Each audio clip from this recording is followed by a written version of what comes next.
So there were some issues with the file that I sent out for Lunar Fracture 01. I fixed those issues, and the file that I sent out most recently is lunarfracture01a.zip. You should unzip that file and put it in your game dev folder or whatever folder you want to use. I've made a copy of that file and called it Lunar Fracture 02, and that's the file I'm going to be working on today, and I'll send this file out when we finish getting our player moving around the scene, which is what we're going to do today. We're going to work on artificial intelligence and navigation. So in order to implement the navigation the way that we want to, we're going to need to do 5 things. We need to bake our navigation mesh, our NavMesh. We need to assign a NavMeshAgent to the player so that the player can see the NavMesh. We need to create our AnimationHanlder script to handle the animation for our player when he moves around. We need to create our ClickNavigationHandler script, which will allow the player to move around wherever we click on in the scene. And finally, we need to set our camera so that it looks the way we want it to look for this style of game. So the first thing we're going to do is we're going to bake our navigation mesh. The navigation mesh tells artificial intelligence in Unity where it can and cannot move. This is a built-in function of Unity. It's very elegant. There's no reason to really mess around with it. Or alter it much. We're going to change some of the AI later on to make our robots seem like they're intelligent or that they're hunting for the player. But the general default AI is pretty great.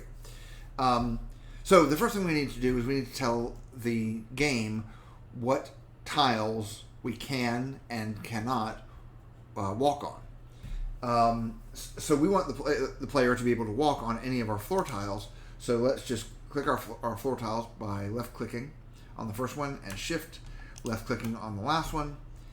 And we want to do a couple of things. First, we want to add component. Then we want to add a box collider. This will be important later when we have physics so that it can see the objects. And then we want to go to Window, AI, Navigation with these floor tiles still selected. With them selected, we want to select navigation static, meaning we're assigning this game object a specific navigation property, and the property we're going to give it is walkable. You can pick from walkable, not walkable, or jump. We'll deal with the other two later, but today, just set all of your floor tiles to be walkable. Then, click on the Bake button and click on Bake. And when you do that, you'll see it will generate this big blue square. So let's unselect one of the tiles. Let's go back to click floor tile 018, which is our 9th floor tile. Click on the inspector and then just uncheck the tile to uncheck the game object to render it not active in the scene. Click back on navigation, click on bake, and notice that it cuts out that corner now because the tile's not there. Click back on the inspector, click the floor tile back in, click back on navigation, and you see that even though the tile is now back in the scene, the nav mesh is still only this blue area, so my player wouldn't be able to walk on this tile. Every time you change the game objects that are walkable in a scene, you have to rebake the nav mesh. There are a couple of exceptions to that, which we're going to get into when we deal with doors, but in general, our game objects are going to have their navigation set to static, meaning they will always be walkable or they always won't, with, like I said, a couple of exceptions. So let's click Bake again. That'll add our tile back in. If you zoom in, you'll see that there's a little edge here, and that is because of this agent radius. What this says is no artificial intelligence in this game can go within half a meter of something that it can't walk on. Since it can't walk in this space out here that's outside of the tiles, it can't get within a half a meter of that. And that'll work fine for us. Our player won't need to get that close to the edge, and it will prevent him from getting right to the edge and sort of hanging over. Less of a big deal when we have walls, but for right now, it'll prevent him from sort of teetering on the edge of the platform that we've built for him. Okay, so we've baked our NavMesh. Now we need to assign the NavMesh agent to the player. Again, the NavMesh agent is just built into Unity. I'm clicking on the player and then clicking back on the inspector. Notice that when I'm in the inspector tab rather than the navigation tab, my NavMesh is invisible because normally you don't need to see it. So I'm going to click Add Component, and I'm going to type in NavMeshAgent. And it will do a couple of things. It will add this little green column around my player. I'm just zooming in with my with my mouse wheel, and left clicking the mouse wheel to make sure my player stays centered. I'm going to click Alt and use my left mouse button to wheel around to take a look at this guy. So this sets a little column around the player and says, I'm going to use this to move this game object around. You can expand the radius. We're going to leave it at 0.5. You can make it taller or shorter. If the player is crouching, say, you might want to make the NavMeshAgent height shorter, but we're going to leave it at 2. High quality, this is our player, so we want to have the highest quality NavMesh we can have, and we're going to leave everything else as it is right now. So that's our NavMeshAgent. So that NavMeshAgent can interact with this NavMesh, and the two things can work together, and the player can move around in the scene. Cool. Okay, let's go back to the inspector. Now we need to create our AnimationHanlder script. The AnimationHanlder script is going to handle the animation for our player. In programming, you typically want one script to handle one thing. So I use this naming convention of handler to tell me what it's handling. And you'll see why later when we get into weapon handler versus weapon. The weapon handler handles how the weapon works. The weapon defines the features of the weapon itself. So anyway, for right now, we're just going to create an animation handler. We'll do that by clicking Add Component. And we'll just start typing Animation Handler. This capitalization matters, so it needs to be capital A and capital H. And we want to click New Script, Create, and Add. That will add a new C# script to our character. And you'll see there's a little C# symbol here in the corner. And we're going to double click on it, or you can double click on it in the Assets folder in your Project tab. That'll open up our script in Visual Studio. Okay, when we open up the script in Visual Studio, you'll see that it has a couple of things. It says using system collections generic, using Unity Engine. These are libraries of functions that we might want to use, and they are included by default. You can set this template of your default script, but I haven't changed it in years and years of using Unity because this is a pretty good standard template. So, okay. So we need to have our animation handler handle our animations. In order to handle our animations, it needs access to our animator. So let's create a public function here, or public variable here. Public animator. This is an existing class that's already exists within Unity, and we're going to call it myAnimator. And then we're going to click Start, and we're going to do myAnimator is equal to getComponent animator. And we are, if you didn't tune into our series last summer, the capitalization, spelling, and punctuation here all matters exactly. So getComponent has to be spelled with a capital G and capital C. Animator has to be capitalized and enclosed within angled brackets, and we need to have empty parentheses after the word animator and after the closing angled bracket. And at the end of every statement in C# you want to have a semicolon at the end of every statement. So what this says is, I have a variable, I have an animator that's associated with this game object that this script is attached to. But I don't know which animator it is, so it says in the start function, which is called before the first frame update, meaning at the very beginning of the game, go get the animator component that's associated with this game object. I'm going to click Save All and click back on Unity. And this little wheel down here spins to indicate that Unity is thinking, and you'll see that Animation Handler has been added, and we can see my animator, but there's no animator listed. If I press play, I have Maximize on Play turned off so I can keep watching the inspector. I press play, and you'll see that the animation handler is set to __player parentheses animator. And what that is this animator right here. So it goes and grabs this animator, and now it has access to it. Okay.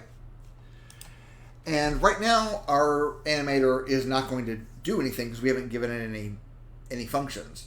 So, but we do want to add a function here. So let's create a function called public void set velocity. And then we're going to have this be float my velocity. Okay, so what we're going to do here is, we're creating let's set velocity parameter. How about that? Yes. Actually, let's call it set parameter velocity. That way we can use that for our other parameters later on. Set parameter velocity. Okay. What this is going to do is we're going to set a parameter inside the animator to tell the game how quickly our character is moving around in the scene. And that will be used to determine what animation to play. To do that, we're going to do this. We're going to do my animator dot set float, and we're going to call it velocity, and we're going to call it my velocity. So this is going to set the float, the parameter with the name of velocity equal to some float value. Remember that floats are just numbers. Some number value that we're going to pass into this function. So this function sets the parameter of velocity equal to whatever number is inside the parentheses. This will all make more sense in just a second when we get to the script for NavMeshAgent. So let's save all here. Click this. And in order to set the velocity parameter, we have to create the velocity parameter. So if you open up the player and double click on this AC player, which is an animation controller, you'll see that I've already created the velocity parameter for us, but if I didn't, if it wasn't there, click delete, click add, and create a float. Remember, a floating point number is just a number that can have decimal parts, fractional numbers, as opposed to an integer, which is a whole number. Float just means that it has a floating point decimal, which is just a decimal number. Anyway, create a velocity. Okay. And now every time when the player is moving, the velocity will be set whenever set parameter velocity is called. But that's never called, and I'm not doing anything in update, so let's create another script to actually handle our movement around in the scene. That script is going to be called ClickNavigationHandler. So click back on Unity, click on our player, add component, ClickNavigationHandler. Okay. This script is going to actually handle our movement around the scene when the player clicks in the game, on the map, on somewhere that it can walk. So we're going to go to, we need to do a couple of things here. We need to create some variables that this class will use. So we'll create public NavMeshAgent. Oh, NavMeshAgent has red squiggly lines. Red squiggly lines in Visual Studio mean you're doing something wrong. The thing I'm doing wrong here is I haven't included Unity Engine's AI library, so it doesn't know, the script right now does not know what a NavMeshAgent is.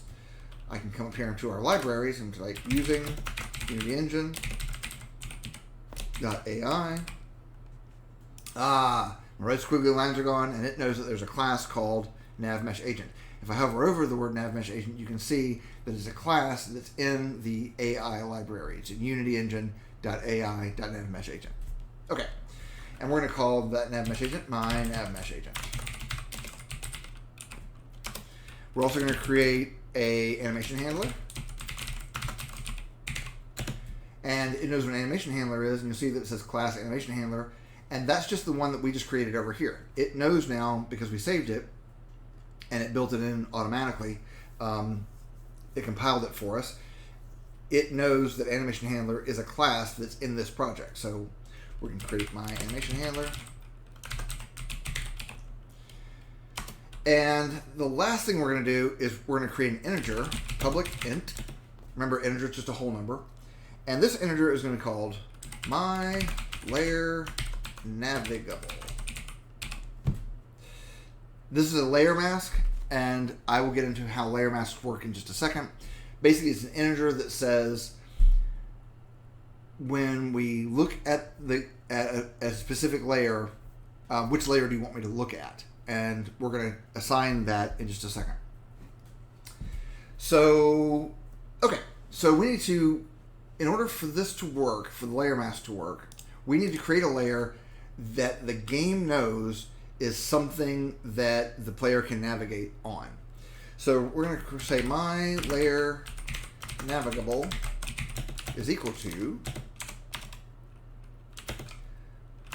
layer mask dot get mask navigable. It was really tempting for me to put the word walkable in here, but I didn't because walkable already means something. It's a keyword in Unity, and I didn't want to cause confusion. So navigable just means somewhere we can navigate to. But we don't have a layer called navigable yet, and we certainly don't have any objects assigned to it. So let's click back over to Unity and create that layer. We're going to go to Unity, we're going to go to Layer, and we're going to click Add Layer. In User Layer 9, we're going to create a layer called Navigable. Great. So now we've created a layer Navigable. So when this runs, it will set this integer to the layer number 9. In fact, we can click on the player, and since let's save NavMeshAgent. Click back over to Unity and press play. Nothing's going to happen right now except it will correctly set this navigable layer to 512 because that's the representation that it has within Unity. But it knows what layer is called navigable. Okay, so we want to assign all of our floor tiles to the navigable layer because right now the layer they are on is the default layer, as is everything else in our game so far. We're going to use layers a lot. This is the first time we're using them. So I'm going to change the layer. I'm going to left click on my first floor tile and shift left click on my bottom floor tile to select all of them, and then click layer, navigable. Now the floor tiles will all be assigned to the navigable layer. So this is separate from the walkable NavMesh. The navigable layer is going to be used for our physics interpretation. The NavMesh is used by the AI. Two completely separate things. Okay, so the floor tiles are now on the navigable layer, and the navigable layer has been correctly set. So let's assign my NavMeshAgent in our start function. My NavMeshAgent is equal to get component, angle braces, NavMeshAgent. And this says, again, I need the parentheses and the semicolon here. This says, go get the NavMeshAgent that's assigned to this game object that the script is attached to. So go get the NavMeshAgent assigned to the player, since this script is attached to our player. And then we're going to take my AnimationHandler, and we're going to say, go get the component called AnimationHandler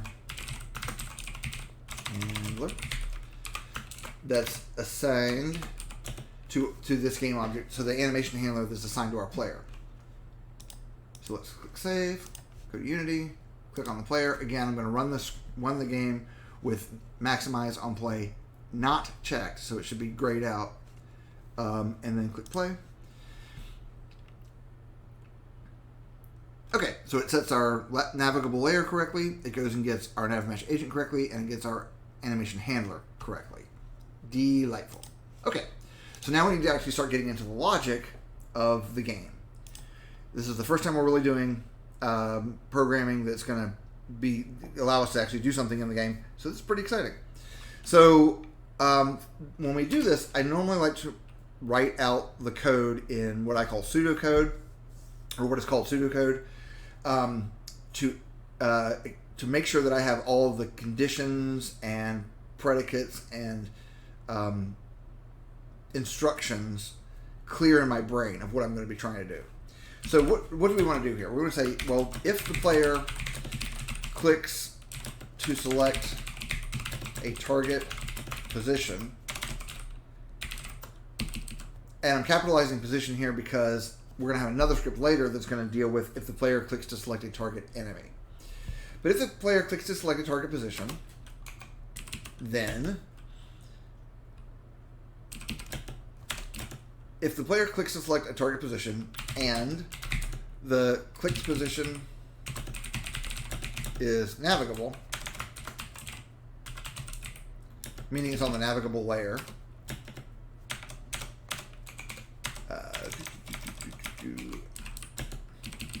and the player's NavMeshAgent is active and enabled,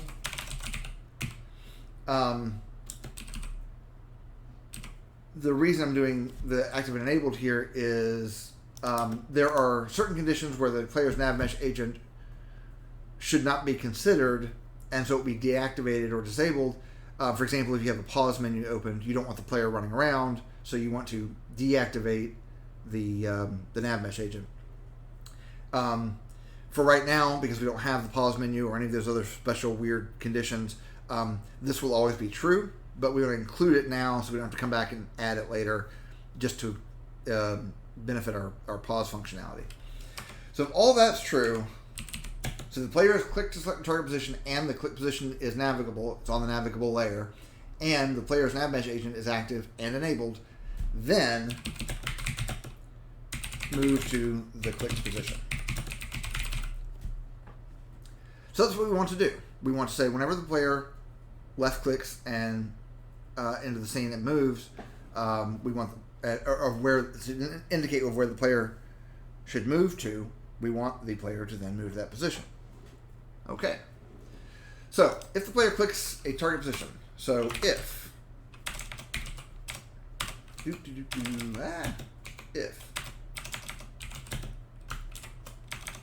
parentheses capital I input dot get button down.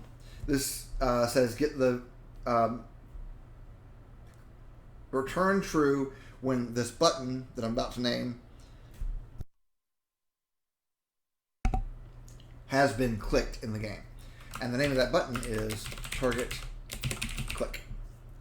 We're calling it target click because there are two kinds of targets. We can target a position or we can target an enemy. We want to have both of those clicks. Whenever the player left clicks, we want it to target both those things. So we're calling the button target click. Target click doesn't exist right now, so let's save this right now. Click back over to Unity and go to Edit, Project Settings, click on Input. Input may be closed, and you'll see just the word axes here. This lists all the axes that you have as input already. And we already have 18 of them, and Fire 1 would work fine for us because it's already defined as the mouse button, but the left mouse button. But we want to specifically call this button target click because we want to remember what the player is trying to do. They're clicking on something that's target, either a position or, much later, an enemy. Right now, it's just a position, but we're calling it target click anyway. To do that, I need to add a button. I'm going to add a bunch of buttons because just so I don't have to keep adding one every single time I come in here to add a new button or new input. So I'm going to change this size of this list from 18 to 25. Well, I changed it to 2,518. I'm going to change it back to 25 because 2,518 is a lot of input buttons. There. What this does is it copies the last button, which was cancel, and it copies it to fill out the rest of this list. It doesn't matter that the cancel's in here 8 more times. They're all set to the same values, so it won't mess anything up. You can define the same input multiple times. For example, you'll notice that there's a horizontal mapped twice by default. Vertical is mapped twice by default. Fire 1, Fire 2, Fire 3, and Jump are all mapped twice by default. That's to allow you to use a gamepad. We're not going to use a gamepad for this game because we're using the cursor as our primary input. So that doesn't really work very well with a gamepad, as you will know if you've ever played any game that forces you to use a gamepad as a mouse to handle like a menu screen or something. It's not a great way to do things. So we're building this game for PCs rather than for like a PlayStation. Okay, so we want to create target click. So I'm just going to rename one of these buttons, and it can be any one of them. I'm just going to pick the one after the default cancel. And I'm going to change it to target click. It has to be spelled exactly the same way it's spelled in our code.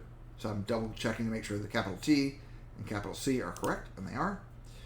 And then my positive button here is going to be mouse 0.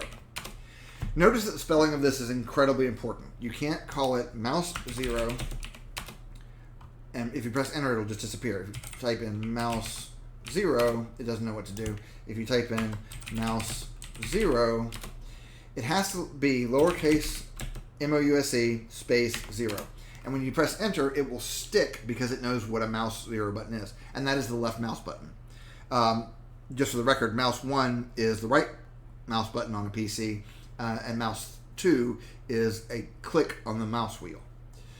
So what this is saying is we want the player to tell us where it wants to move to in the game by left clicking somewhere in the game.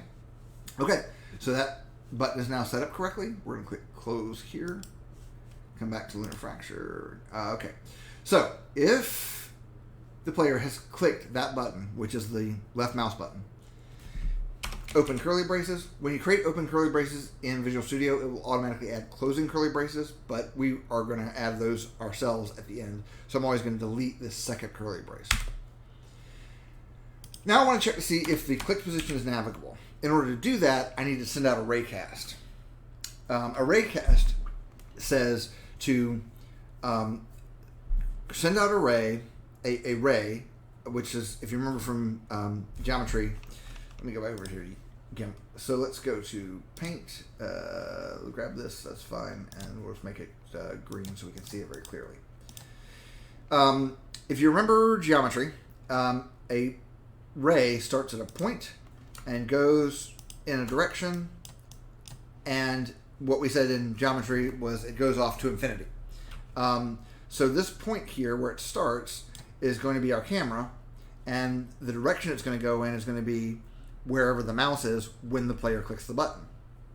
And fortunately, Unity has all of this functionality built in. So, I don't know why I'm messing with the arrow.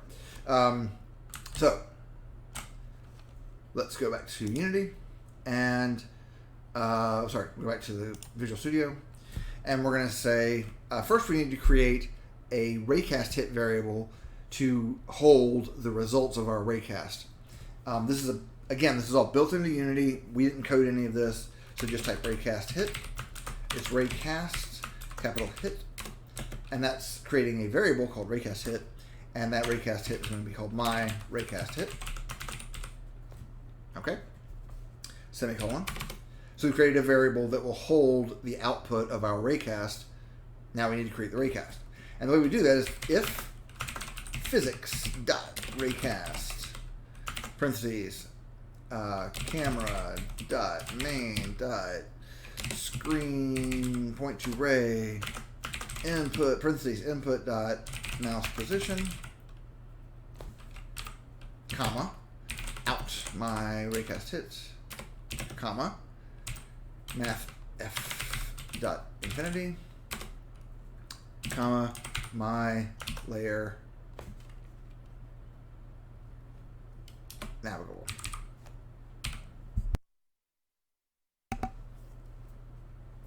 We don't need a semicolon here because it's an if statement. We need a curly brace. And I'm going to delete the second one again. So this says if, go to our physics library built into Unity and send out a raycast, start at a point and go in a direction, And the ray is going to start from the camera and go to wherever my mouse position is. That's what this whole thing does. It says go to my main camera and send out a ray from wherever it is to where I want to be. And then output the results of what it hits, what it runs into in the physics engine to this raycast hit variable. I want you to go from where the camera is out to infinity, and I want you to interact only with the layer that's called navigable. That's what the layer mask is for. In other words, we don't want the raycast to hit the player or a wall or a barrel or something, and then say, oh, you can't walk there. So if scenery or something is in the way, but behind it from the view of the camera is a place that the player should be able to walk to, we want to allow the player to walk there. So it's going to ignore everything except for the things that are marked navigable, which will be our floor tiles. Okay, then we want to check to see, so if all that's true, curly braces, then we want to say if my NavMeshAgent dot, and this is so simple, is active and enabled. Again, this functionality is just built into Unity. And then it's an if statement, so I need curly braces. I'm going to delete the second one. Then I want to move to this position. And that will be very simple as well. We'll take my NavMeshAgent. And the NavMeshAgent can have a destination. And we'll set that to my raycast hit dot position. Okay. And now you'll notice that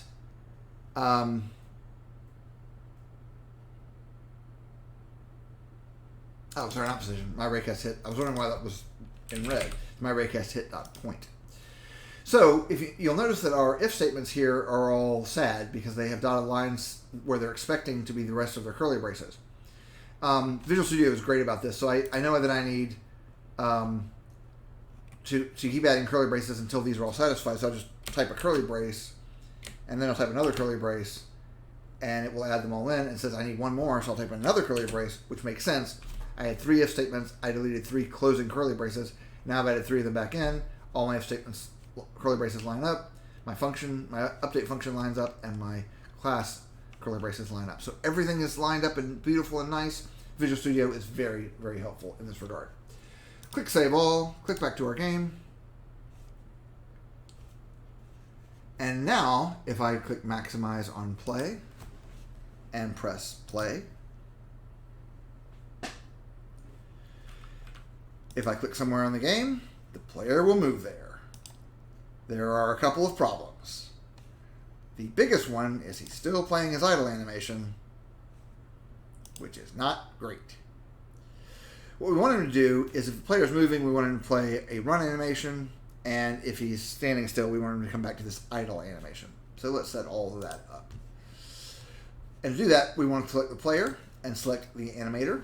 We can do that by clicking AC Player, or clicking the player and clicking on the animator tab.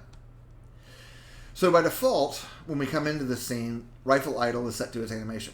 So I want to add a new animation called rifle run that will go whenever the player is moving.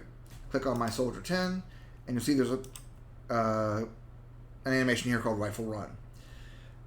At present, it is called Mixamo.com. It's not set up correctly, so let's fix some things. Let's rename it rifle. So I'm not clicked on the animation down here. I'm clicking on the game object that was imported from Mixamo. I'm going to left click on where it says Mixamo.com and rename this to rifle_run. I'm going to click loop time and loop pose. Click apply. And then I'm going to come back to my rig, and remember that instead of doing create from this model, we want to do copy from other avatar and select my soldier 10. If you click apply there, now this animation will work correctly with our player. To preview that, to make sure that that's correct, I can drag up this bar at the bottom, click on the animation, and you'll see no model is available for preview.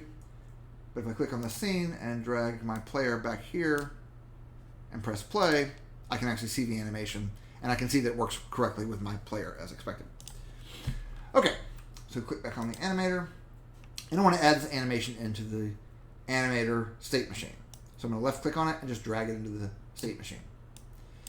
It automatically gives it the title, this node, the same title as the animation, which is very convenient. So I'm going to right click on idle and do make transition to run. This is going to allow me to transition from the animation that's idle to the animation that's running. To do that, I'm going to left click on the transition to make sure this blue, the little arrow that links the two things together is highlighted.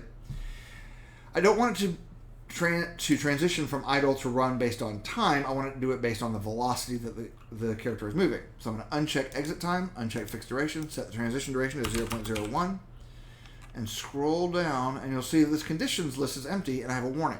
Transitions need at least one condition or an exit time to be valid, otherwise it will be ignored. So I'm going to add a condition. I'm going to say where the velocity is greater than 0.1. The velocity is going to be set. We haven't set it yet, but we're going to set it in just a minute. And basically what we're saying is if the character is moving faster than 1/10 of a meter per second, then switch over to his run animation. We're going to play around with animations a lot more as we move through the project. I'm going to right click on rifle run, click make transition, and go to rifle idle. So we want it to transition back from running to idle. Again, we're not predicated on time. We don't want to fix duration, set this to 0.01. And scroll down, and again, I don't have a condition. Click plus to add a condition.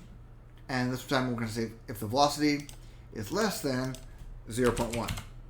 Now you might be asking, well, what happens if the velocity is exactly 0.1? Because we said go from idle to run if it's greater than 0.1, and go from run to idle if it's less than 0.1. What if it's exactly 0.1? If it's exactly 0.1, nothing will happen because it must be strictly greater than or less than. Fortunately for us, our character is never going to be moving at exactly 0.1 meters per second for longer than like a half of a frame, so we can effectively ignore that. Anyway, so now it will move based on this velocity parameter, but the velocity parameter is never being set. So let's go back to our script, and after all of our ifs, but still in our update function, on every frame, we want to update the animator to set that float. So we're going to say my AnimationHanlder dot set parameter velocity, which is the function we created earlier, and we're going to set that velocity to my NavMeshAgent dot velocity dot magnitude. So what we could do is put the NavMesh agent also in the animation handler and set this over there. But since this script is handling navigation, I want it to handle everything about navigation, including notifying the animation handler of what it should be set to.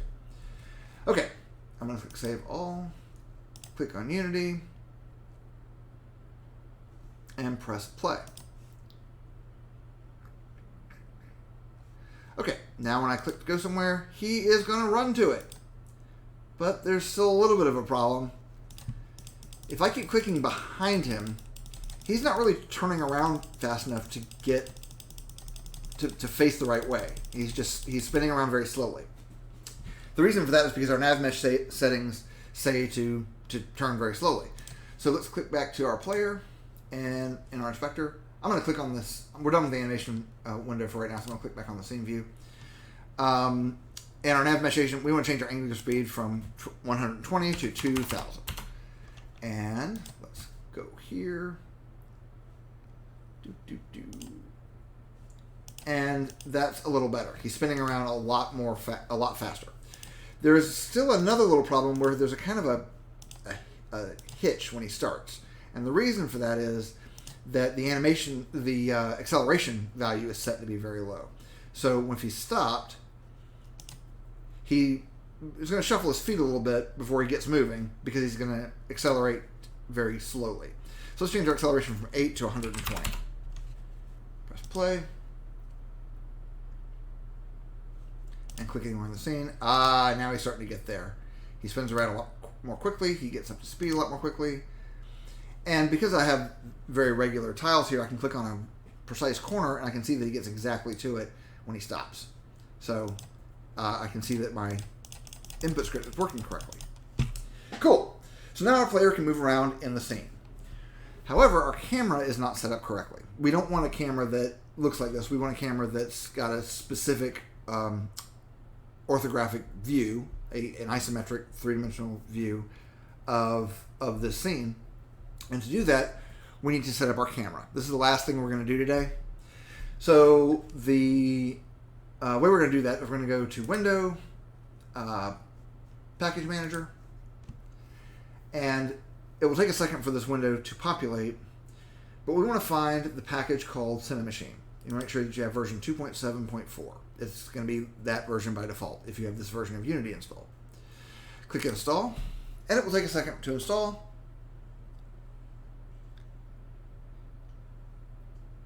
And while it's installing, I'll explain what CineMachine is. CineMachine is a built-in set of scripts for handling virtual cameras that make games look really professional. You can do all kinds of great things with CineMachine, and it just has a lot of really wonderful built-in functionality. We're not going to use a huge ton of it for this project, but you can use it to do everything from creating cutscenes to having first-person cameras. You can create look cameras if you have a game like World of Warcraft where the player needs to look around at things. Do all kinds of stuff with CineMachine. It's great. And it's built in. It's provided free by Unity, which is also great. So I'm going to close this window. Remember, I'm going to close the Package Manager window, not my game window. Close this. Okay. So now I want to create a virtual camera. My main camera is going to handle some of the settings that we're going to be using, specifically our post-processing effects to make the game look neat. But the virtual camera is going to be the one that actually follows the player around. To create a virtual camera, I'm going to go to Game Object, CineMachine, Virtual Camera. It's going to create a camera called CMVCam1, which is fine. We need to change a couple of settings here. So let me, so over here, I have my settings saved as a GIMP file so I can see what they need to be set to. So, okay. So the first thing we need to do is we need to change, well, we need to change several things. We don't want this camera to be a perspective camera. We want it to be an orthographic camera. An orthographic just means don't change the size of objects if they're farther away. And we want to do that because that's just sort of the look we're going for this game. This camera, though, is fed by the main camera. And the main camera is using a perspective projection. We want to change that from perspective to orthographic. And that will switch how we're looking at our game. And that's sort of the look we're going for here. Now when we come back to our virtual camera, you'll see that it now has, the lenses now has properties for the orthographic properties instead of what it had before, which was properties for the perspective camera. But we've got a bunch of warnings, yellow triangles saying, hey, you're not doing something I need you to do. The first thing is we want to change the body from a transposer to a framing transposer. This is just how we're going to follow the player around. And we're going to give it a game object to follow by setting this follow parameter to the player. Okay, this look here is showing you the framing boundaries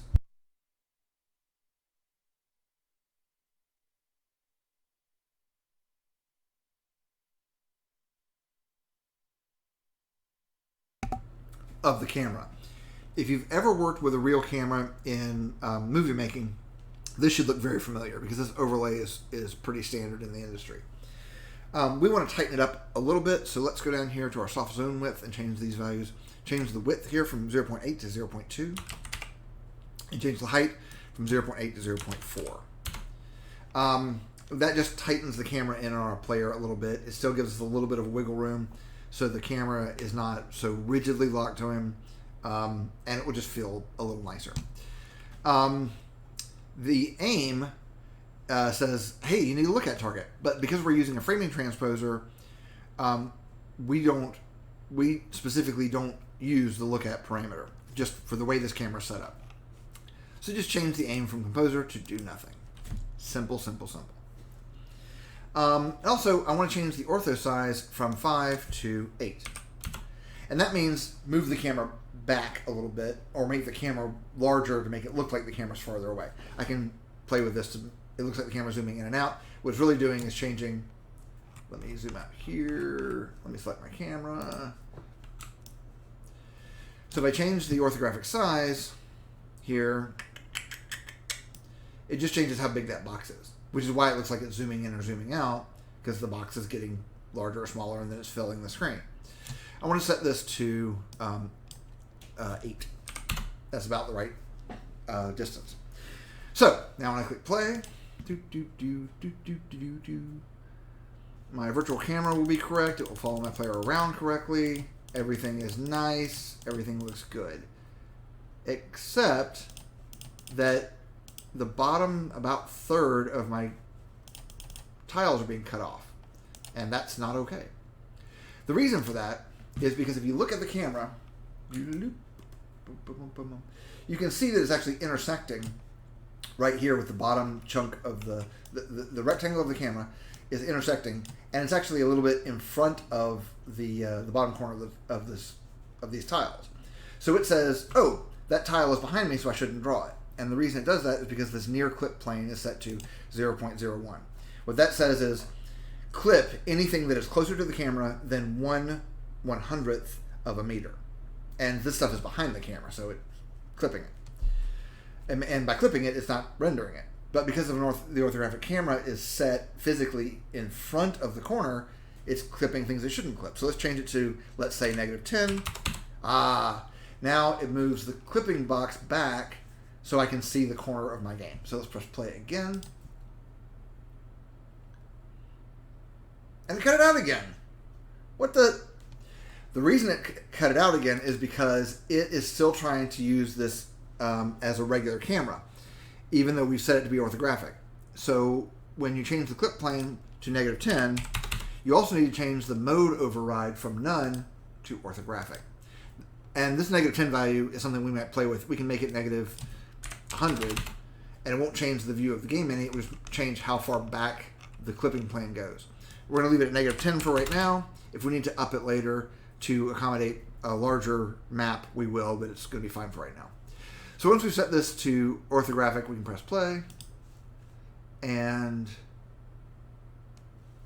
now we can left click on spots on the map. Player can move around. Oh, we're getting somewhere. This is good. So that's the last thing we wanted to do today. We have gone through our game, and we baked our navigation mesh to tell our player where he can and cannot walk. Oh, let me show you how that works too. If you click, I didn't show you an example of this, but if you click outside the map, the player doesn't go anywhere because his destination is not updated, because his location that was clicked on by the player is not on the navigable layer. But if I click on any place that's navigable, he will go to it. If I click on the very edge here, he will try and get to it and stop within a half meter. Oh, also, real quick, let's zoom in on the player while he's walking, or while he's idling, actually. If you look at the player, you can see that he's hovering a little bit above the ground, a tiny amount. Let's click on the player and press the F button to focus on him while I'm in the scene view. I can zoom in here, and it won't clip out on me. Yeah, he's up off the ground. The reason for that is because the nav mesh is a little bit offset. We can fix that by changing his NavMeshAgent offset. So let's uncheck play here and change his base offset to 0.1. And let's click on player, zoom in, and press play. Oh, let's go the other way. -0.1. Yeah, there he looks a lot more grounded. And if I press pause I can zoom in here and see that there's a lot less daylight between him and his feet look much more like they're planted firmly on the floor. Okay, so we baked the navigation mesh. We assigned our navigation mesh agent component to the player. We created our AnimationHanlder script. We created our ClickNavigationHandler script, and we have set up our camera. So we're good to go. Next time, we're going to add in our. We're going to go through the art process of creating a weapon for our player. We're going to add it into the game, and we're going to give him something to shoot at. It won't be a full-fledged robot. It's just going to be a simple game object for a simple target for him. But it's the next step is give him a weapon and make him shoot it at something. Okay, I hope you're enjoying Lunar Fracture, and I will see you next time.